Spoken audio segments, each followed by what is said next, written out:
In May 2013, Maxwell decided to take an early morning walk in her neighborhood in Arizona. As she stepped outside of her front door, though, the then 85-year-old noticed something pretty unusual.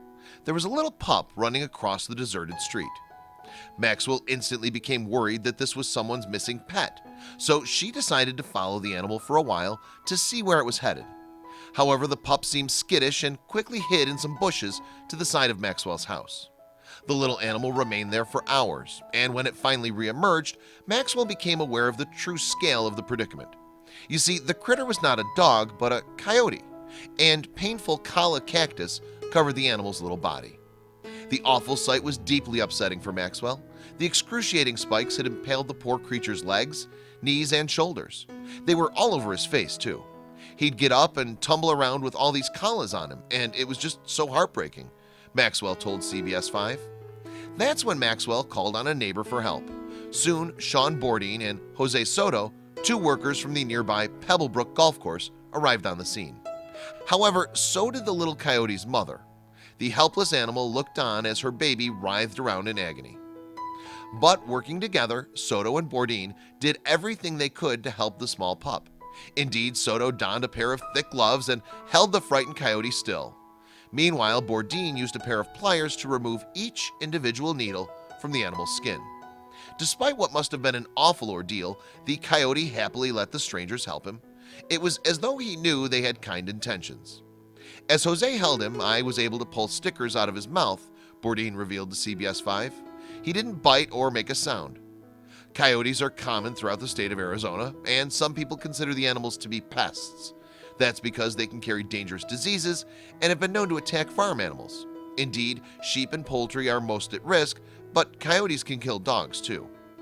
As a result, in some states it's legal to shoot and trap problem coyotes. And because of the close proximity between humans and coyotes, people tend to be wary of these animals. However, attacks on humans are not common. But luckily for this little coyote, people were more than happy to help in his hour of need. The dangerous kala cactus spines likely weighed more than the pup herself, read an update on the Recreation Centers of Sun City West Facebook page. Without aid, the pup surely would have died. Soto and Bordine checked the little coyote over before releasing him once more. Then they spotted his family over on the Pebblebrook Golf Course. So, to give him the best possible chance of survival, the Good Samaritans left him with his parents and siblings. I'm glad we were able to help because I hate to see an animal down. It would have killed me if we didn't do anything, Bordine told the media.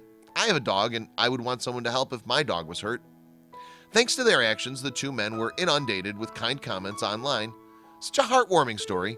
You guys are great for helping him, one Facebook user wrote. Another added, happy to see the little guy's okay. Bless the maintenance crew. The rescue also sparked a friendship between the three rescuers. Pebblebrook Golf Course workers Shawn Bordine and Jose Soto have made a good friend in Sun City West resident Gwen Maxwell, revealed a post on Facebook. The trio's quick action on Tuesday helped save our cute coyote pup who's garnered so much attention. Thanks to all three of you, the post continued. You're three of the many reasons Sun City West is a fantastic place to live, work, and play. The heartwarming caption was posted alongside a picture of the threesome smiling happy. Soto and Bordine pledged to keep an eye on the coyote's progress, and just hours after his agonizing ordeal, the team spotted the pup with his father. The doting dad licked his baby's wounds and played with him in a bid to cheer him up. Incredibly, Soto and Bordine have come to the aid of troubled animals before. A year prior to the coyote rescue, they helped a young red-tailed hawk that had somehow been dislodged from its nest. Thanks to them, it seems that animals who call the golf course home will always have a helping hand. In fact, in the months after the coyote incident, the pair also rescued a barn owl. The dynamic duo had spotted the animal struggling on the golf course, so they cornered it and managed to bring it to safety. While some people might have seen a pest or a villain, when Maxwell, Soto, and Bordine rescued the coyote, they simply saw an animal in need. Without their invention, it's not known if the pup would have survived. Now the group will always be remembered for helping an animal out of a very prickly situation. I hope you liked this video. If so, please hit the subscribe button and click on the bell icon to make sure you never miss a video from our channel.